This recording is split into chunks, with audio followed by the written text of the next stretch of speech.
తాను అక్కడికి వెళ్ళినప్పుడు జరిగిన ఘటన మీద అసలు ఎందుకు ఆ ఘటన జరిగింది, ఎవరన్నా కొద్దో గొప్ప కనీసం ఆలోచన చేసేవాళ్ళు ఎవరైనా ఆలోచన చేయాలి కదా.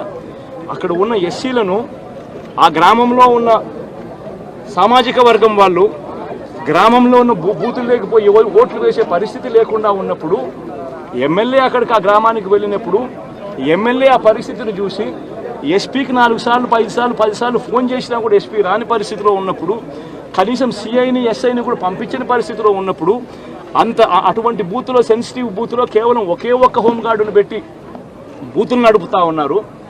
అటువంటి పరిస్థితిలో అన్యాయం జరుగుతూ ఉందని చెప్పడం కోసం, అన్యాయం జరుగుతూ ఉన్న వాళ్ళ పక్షాన్ని నిలబడడం కోసం ఎమ్మెల్యే లోపలికి పోయి ఈవీఎంను పగలగొట్టే కార్యక్రమం జరిగింది. ఎందుకు ఈవీఎంలో నిజంగానే ఎమ్మెల్యేనే రిగ్గింగ్ చేసుకుంటా ఉంటే ఎమ్మెల్యేకి అక్కడ నిజంగానే ఎమ్మెల్యే పరిస్థితి అంత బాగుండింటే ఎందుకు ఎమ్మెల్యే ఈవీఎం పక్కన కొడతాడు? అక్కడ పరిస్థితి బాగలేదనే కదా, అన్యాయం చేస్తూ ఉన్నారనే కదా. అక్కడికి పోయినప్పుడు అన్యాయం చూశాడు కాబట్టే కదా ఈవీఎం పగలగొట్టాడు. ఆ ఈవీఎం ఏదైతే పగలగొట్టిన కేసులు ఏదవుతుందో తనకు బెయిల్ వచ్చింది. ఈరోజు తాను బెయిల్ అక్కడ లోపల ఉన్నది ఈవీఎం పగలగొట్టిన కేసులో కాదు, తను లోపల ఉన్నది ఈవీఎం పగలగొట్టిన కేసులో. అన్యాయం జరిగింది అని చెప్పి, అన్యాయం జరుగుతూ ఉన్న పరిస్థితిలో ఎమ్మెల్యే అక్కడికి పోయి అడ్డుకునే కార్యక్రమంలో జరిగింది అని చెప్పి కోర్టులు కూడా గుర్తించాయి కాబట్టి తనకు బెయిల్ వచ్చింది. కానీ మళ్ళీ ఆ తర్వాత ఏం జరిగింది? ఆ ఇన్సిడెంట్ జరిగిన 10 రోజుల తర్వాత, ఆ ఇన్సిడెంట్ జరిగిన 10 రోజుల తర్వాత అంటే మే 23వ తారీఖున ఎమ్మెల్యే అక్కడికి వెళ్ళి హత్యాయత్నం చేశాడట. అదే పోలింగ్ బూత్లో హత్యాయత్నం చేసినాడంట. ఎవడన్నా బుద్ధునోడు ఎవడన్నా నమ్మదానికి ఉందయ్యా? ఎవడన్నా ఎమ్మెల్యే అనేవాడు అక్కడికి పోయినప్పుడు వాళ్ళు చేస్తూ ఉన్న రిగ్గింగు, ఎమ్మెల్యే దానికి అడ్డుకునే కార్యక్రమం చేస్తూ ఉంటే ఎమ్మెల్యే అక్కడికి పోయి ఎమ్మెల్యే హత్యాయత్నం చేస్తాడా? చెప్పడానికైనా హద్దు పొద్దు ఉండాలి కదా. 10 రోజుల తర్వాత ఎమ్మెల్యే హత్యాయత్నం చేశాడని చెప్పి కేసు పెడతారు 10 రోజుల తర్వాత. ఇప్పుడు నిజంగానే అటువంటి ఇన్సిడెంట్ జరిగిందంటే సిట్టు 17వ తారీఖు నుంచి మే 17వ తారీఖు నుంచి 20వ తారీఖు లోపల మధ్యలో ఇచ్చిన రిపోర్ట్లో ఆ సిట్లో అది చెప్పాలి కదా, ఇట్లా జరిగింది, ఎమ్మెల్యే అనే వ్యక్తి హత్యాయత్నం చేసే కార్యక్రమం చేశాడు అని చెప్పి రావాలి కదా. మరి ఎందుకు సిట్ రిపోర్ట్లో రాలేదు? ఈ రకంగా ఒక మనిషిని కేవలం 4 సార్లు ఎమ్మెల్యే తాను 2000 కన్సిస్టెంట్గా 4 సార్లు ఎమ్మెల్యే గెలిచాడు. 2009లో గెలిచాడు, 2011లో గెలిచాడు, 2014లో గెలిచాడు, 2019లో గెలిచాడు. ఒక మనిషి కన్సిస్టెంట్గా 4 సార్లు ఎమ్మెల్యేగా గెలుస్తూ వస్తున్నాడు అని అంటే ఆ మనిషి మంచోడు కాబట్టి గెలుస్తూ వచ్చాడు, ఆ మనిషి మంచోడు కాబట్టి ప్రజలు ఆశీర్వదిస్తూ వచ్చారు. అటువంటి వ్యక్తిని తీసుకొని వచ్చి తప్పుడు కేసులలో ఈ మాదిరిగా బిగించడం ఎంత మటుకు ధర్మం? ఈరోజు ఒక్క రామకృష్ణారెడ్డి ఒక్క పరిస్థితే కాదు, రాష్ట్ర వ్యాప్తంగా ప్రతి గ్రామంలోనూ కూడా ఇదే కార్యక్రమాలు జరుగుతూ ఉన్నాయి. ప్రతి ఒక్కరూ కూడా వాళ్ళ స్థాయిలో రెడ్ బుక్స్ అని చెప్పి రెడ్ బుక్లు పెట్టుకొని ఉన్నారు. చంద్రబాబు నాయుడు స్థాయిలో చంద్రబాబు నాయుడు ఒక రెడ్ బుక్, లోకేష్ స్థాయిలో లోకేష్ ఒక రెడ్ బుక్, ఎమ్మెల్యే స్థాయిలో ఎమ్మెల్యే ఒక రెడ్ బుక్, మండల స్థాయిలో మండల నాయకుడు ఒక రెడ్ బుక్, గ్రామ స్థాయిలో గ్రామంలో ఇంకో రెడ్ బుక్, గ్రామ స్థాయిలో ఇంకో నాయకుడు, గ్రామ స్థాయిలో ఇంకో రెడ్ బుక్లలో పెట్టుకొని ఏం చేస్తూ ఉన్నారు? అతి దారుణంగా అన్యాయంగా ఆస్తులు ధ్వంసం చేస్తూ ఉన్నారు. రాష్ట్రం మొత్తం దాన్ని చూస్తూ ఉంది, కానీ ఎవడు మాట్లాడడం లేదు. దొంగ కేసులు పెడతా ఉన్నారు, పోలీసులు ప్రేక్షక పాత్ర పోషిస్తూ ఉన్నారు. దొంగ కేసులు పెడతా ఉన్నారు, వాళ్ళే కొడతారు, మన ఇటువైపున కేసులు పెడతా ఉన్నారు. రాష్ట్రం మొత్తం ఇది చూస్తూ ఉంది. చీని చెట్లు నరికేస్తూ ఉన్నారు, ఆస్తులు ధ్వంసం చేస్తూ ఉన్నారు, కనిపిస్తూ ఉంది. ఎమ్మెల్యేలు ఏకంగా జేసీబీల మీద పొక్లేన్ల మీద ఎమ్మెల్యేలు స్వయంగా తిష్టేసి ఏకంగా పోయి బిల్డింగులు పగలగొట్టే కార్యక్రమాలు చేస్తూ ఉన్నారు. ఇంతటి దారుణంగా నిజంగా చేస్తూ ఉన్నారు అని అంటే ఎల్లకాలం ప్రభుత్వం మీది కాదు, ఎల్లకాలం రోజులు మీయే ఉండవు చంద్రబాబు, అది గుర్తుపెట్టుకో. మీ పాపాలు పండుతూ ఉన్నాయి వేగంగా. ప్రజలు దీన్ని క్షమించని పరిస్థితుల్లోకి వస్తారు. ఖచ్చితంగా మీకు బుద్ధి చెప్పే పరిస్థితులు రోజులు కూడా ఉంటాయి. శాతనైతే మంచి చేయండి, మంచి చేసి ప్రజల మనసులు గెలుచుకుని ఓట్లు ప్రజల మనసుల్లో స్థిరస్థాయిగా నిలబడే కార్యక్రమం చేయండి. కానీ తప్పుడు రాజకీయాలు ఈ మాదిరిగా నువ్వు ఒక్కరివే చేస్తావు అనుకుంటా ఉన్నావు. ఇదే మాదిరిగా కొనసాగితే రాష్ట్రంలో ఒక తప్పుడు సాంప్రదాయానికి నువ్వు నాంది పలుకుతా ఉన్నావు. నువ్వు వేసే ఈ బీజం, నువ్వు వేసే ఈ తప్పుడు సాంప్రదాయం, రేపొద్దున నువ్వు వేసే ఈ బీజం చెట్టు అవుతుంది. రేపొద్దున నువ్వు ఏదైతే ఇత్తుతావో అదే పండుతుంది. రేపొద్దున మళ్ళీ మీ గ్రామాలలో మీ కార్యకర్తలకు ఇదే పరిస్థితినే ఇదే మాదిరిగానే మళ్ళీ జరిగే కార్యక్రమాలు కూడా జరుగుతాయి. అటువంటి తప్పుడు సాంప్రదాయాలు దయచేసి ఇప్పటికన్నా ఆపండి. నాయకులుగా ఉన్న మనలాంటి వాళ్ళం ఇలాంటివి ప్రోత్సహించకూడదు. ఇలాంటివి ఎవరు తప్పు చేసినా తప్పు అని చెప్పే కార్యక్రమం నాయకులుగా మనం చెయ్యాలి. కానీ దగ్గరుండి ఈ మాదిరిగా ప్రోత్సహించడం అతి దుర్మార్గమైన కార్యక్రమం. దయచేసి దీనికి ఫుల్ స్టాప్ పెట్టే కార్యక్రమం ఖచ్చితంగా చెయ్యండి చంద్రబాబు అని చెప్పి సందర్భంగా మరొక్కసారి చంద్రబాబును 5 కోట్ల మంది ప్రజలు కొద్ది మంది చేతిలో భయపడతారా? ఐపీఎస్లు, ఐఏఎస్లు, అధికార యంత్రాంగం భయపడిపోయే పరిస్థితుల్లో నేను బయటకు వచ్చి నిలబడితే అన్నా నీతో పాటు మేము ఉన్నామని మా తల్లులు, మా అక్క చెల్లెలు, మా ఆడపడుచులు, మా వీర మహిళలు రౌడీలకు ఎదురొచ్చారు, కేసులు పెట్టించుకున్నారు, అటెంప్ట్ టు మర్డర్ కేసులు కూడా పెట్టేశారు. ఇక జన సైనికులు మబ్బుల్లో పరిగెత్తే పిడుగులు లాంటి జన సైనికుల గురించి చెప్పక్కర్లా. మీరు ధైర్యం ఇస్తే కొత్త తరమే ఇంత పోటీ చేస్తున్నప్పుడు అనుభవం ఉన్న మన తరం ఎంత పోటీ చేయాలని తెలుగుదేశం నాయకులు బయటకు వచ్చారు. కేంద్రం మనకు అండగా ఉండి మనం ఎంతెంత బాగా పనిచేయాలని చెప్పి భారతీయ పార్టీ జనతా నాయకులు అందరం కలిపి ఈరోజు వచ్చి 164 స్థానాల్ని బలంగా గెలుచుకొని ఒకటే అన్నారు కదా మనల్ని, నువ్వు అసెంబ్లీలోకి ఎలా అడుగు పెడతావు, నువ్వు అసెంబ్లీ గేటును కూడా తాకలేవన్నారు. నేను ఎంత సీరియస్గా తీసుకున్నా నాకు తెలియదు, నేను విన్నా వదిలేశాను. కానీ మీరు ఇచ్చిన విజయం పిఠాపురంలో మీరు చాలా సీరియస్గా తీసుకున్నారు. మా వర్మ గారు చెప్పారు, గేటు నెట్టుకొని రావడం కాదు బద్దలు కొట్టుకొని వస్తాడు పవన్ కళ్యాణ్. మా వర్మ గారు చెప్పిన ఆ వ్యాఖ్యలే, ఆ ప్రొఫెసీయే నిజమైంది ఈ రోజున. మరి నాకు ఇంత ఘన విజయం ఇచ్చిన మీకు నేను ఎంత రుణగ్రస్తుని. కన్నీరు తొడవలేని అధికారం ఎందుకు, నేను ఎప్పుడు చెప్తా ఉన్నా. నేను మీకు కష్టమైన క్లిష్టమైన పంచాయతీరాజ్ శాఖనే తీసుకున్నాను.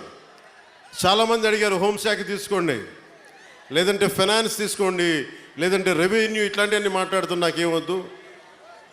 ఈ రోడ్డు గ్రామ స్వరాజ్యం కోసం బాపూజీ కలలు కన్నారు. ఆ కళలు నెరవేర్చడం కోసం నేను పంచాయతీరాజ్ శాఖ తీసుకున్నాను. నేను ఒకటే చెప్పాను అధికార యంత్రాంగానికి అందరికీ మొట్టమొదటి మీటింగ్లో, నాకు లంచాలు అవసరం లేదు, మిమ్మల్ని ఎవరిని డబ్బులు అడగను, నేను ఈ కాంట్రాక్ట్ ఎవరికి ఇస్తున్నారని అడగను. కానీ నేను అడిగేదల్లా ఇచ్చిన కాంట్రాక్టర్ సవ్యంగా పనిచేస్తాడా లేదా అదొకటే అడుగుతున్నాను. అలాగే ముందస్తుగా చెప్పిన మీటింగ్లో, రివ్యూ మీటింగ్లో ఒకటే అడిగా, నేను ఇప్పుడు దాకా నా జీవితంలో నేను సంపాదించిన డబ్బు అకౌంట్లో కూడా ఎప్పుడు చూడడం. ఖర్చు అయితే ఖర్చు అయింది, ట్యాక్స్ వచ్చే డబ్బులు వచ్చినాయి, ట్యాక్స్ కట్టే ఇంతే పెట్టుకున్నా. కానీ ప్రజల డబ్బు వచ్చేటప్పటికి, మీ డబ్బు అనేటప్పటికీ ఎంత ఒళ్ళు ఉంచి పనిచేశానంటే, ఎంత ఒళ్ళు ఉంచి పనిచేస్తున్నాను, ప్రతి రూపాయికి లెక్క అడుగుతున్నా, ప్రతి రూపాయికి. మీ కష్టం అది, మీ స్వార్జితం. తాజ్మహల్ కట్టి నిర్మాణానికి రాళ్ళెత్తిన కూలీలు ఎవరంటారు? ఈ దేశ ప్రగతికి కండలు కరిగించింది ఎవరు? ఈ దేశ ప్రగతికి రక్త మాంసాలని ధారపోసింది ఎవరు? అది ప్రజలు, అది మీరు. అందుకే నాకు బాధ్యత ఉంది. నేను మీకు ఈరోజు నేను చెప్తా ఉన్నాను, ఆ రోజున ప్రమాణ స్వీకారం చేశాను. మొన్న మన కార్యకర్తల సమావేశంలో ప్రమాణ స్వీకారం చేశాను. ఎమ్మెల్యేగా నేను ఈరోజు మళ్ళీ మీ ముందు ప్రమాణ స్వీకారం చేస్తున్నాను. పవన్ కళ్యాణ్ అనే నేను భారత రాజ్యాంగానికి కట్టుబడి నన్ను అఖండ మెజారిటీతోటి గెలిపించిన నా పిఠాపురం పుర ప్రముఖులకు, పెద్దలకు, ప్రజలకు, యువకులకు, ఆడపడుచులకు, తల్లులకు, యువతులకు, ప్రతి ఒక్కరికి, అన్ని వర్గాల వారికి, ఎస్సీ, ఎస్టీ, బీసీ, ఓసీ, అన్ని మతాలు, ఇస్లాం, క్రిస్టియానిటీ, అన్ని కులస్తులందరికీ నేను హామీ ఇస్తున్నాను, మానవత్వాన్నే కాపాడుతాను, మీ అభ్యున్నతికే కష్టపడతాను. నేను లంచాలు తీసుకోను, నాకు అలాంటి అవసరం లేదు, మీ అభ్యున్నతికే నేను కష్టపడతాను. గత ప్రభుత్వ నాయకులు చెప్పారు, పవన్ కళ్యాణ్ ఆంధ్రాలో ఉండడు, హైదరాబాద్లో ఉంటాడు, పిఠాపురంకి వస్తే పిఠాపురం వాస్తవ్యుడు కాదు, ఇక్కడ ఉండడు. నేను ఈ రోజున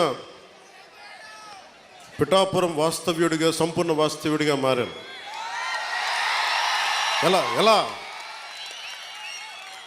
ఇందాకే ఒక రిజిస్ట్రేషన్ పేపర్ సంతకం పెట్టి ఒక 3 ఎకరాలు కొని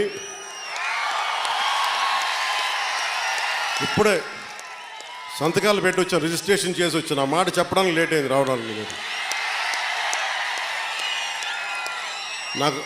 నాకు ఒక్కటే, నేను మీకు అండగా ఉండే వ్యక్తిని. నేను మీరు చూడండి, మీరు నాకు గుప్పిడంత గుండె బలం ఇస్తే నేను హిమాలయ పర్వతాలనంత బలంతో, తేజస్సుతోటి మన కూటమికే విజయానికే మేమందరం అండగా పనిచేస్తాం. మీరు ఇచ్చిన స్ఫూర్తి. మీరు యువత ప్రతిసారి నలిగిపోతూ ఉన్నారు. మన వెళ్తా అన్న మాకు ఉద్యోగాలు లేవు, ఐటీ పరిశ్రమలు తీసుకురా అన్న, మాకు పరిశ్రమలు తీసుకురా. ఇందాక వెళ్తే దారి పొడవునా మాకు నీళ్ళు రావట్లేదు, పక్కనే కేంద్రం పథకంతో వచ్చే నీటి పథకాలు ఉన్నా కానీ పక్కనే 50 అడుగులు కూడా లేని పక్కనే ఉన్న గ్రామానికి నీళ్ళు రావట్లా. వీటి వెనక కావాల్సింది అధికార యంత్రాంగాన్ని కొంచెం ప్రేమగా మాట్లాడి, బాధ్యతగా మాట్లాడి, గౌరవంగా మాట్లాడే పనిచేసే నాయకత్వం కావాలి. నేను అధికారులకి, మన నాయకులందరికీ ఒకటే చెప్పాను, నేను ప్రభుత్వ ఉద్యోగి కొడుకుని, ప్రభుత్వ ఉద్యోగులకి మేము గౌరవిస్తాం. నాయకులందరికీ చెప్పాను, మీరు ఎమ్మెల్యేలుగా గెలిచి అధికార యంత్రాంగం మీద జులుం ప్రదర్శిస్తే మటుకు క్రమశిక్షణ చర్యలు ఉంటాయి. అధికారులకి చాలా చాలా గౌరవం ఇవ్వండి. ఒకవేళ తప్పేదైనా ఉంటే అది మాట్లాడే విధానం వేరే ఉంటుంది, కానీ మీరు గత ప్రభుత్వం నాయకుల్లాగా దౌర్జన్యపూరితంగా బెదిరిస్తే పార్టీ పరంగా క్రమశిక్షణ చర్యలు ఉంటాయని చాలా రివ్యూ మీటింగ్లో చాలాసార్లు చెప్పాను నేను వారికి. ఎందుకంటే నోరు మంచిదైతే ఊరు మంచిది అవుద్ది అంటారు. నేను ఒక అధికారి దగ్గరికి వెళ్ళి మీకు నీటికి రావాలి అంటే చొక్కా పట్టుకునో బూతులు తిడితే ఎవరు మాట్లాడతారు? మాట్లాడాలి, వాళ్ళ కష్టం కూడా అర్థం చేసుకోవాలి, వారి కష్టాలను కూడా అర్థం చేసుకునే మాట్లాడాను. అందుకని నేను ప్రప్రథమంగా మీకు ఇచ్చిన హామీలు తాగునీరు, సాగునీరు, విద్య, వైద్యం, ఉపాధి అవకాశాలు.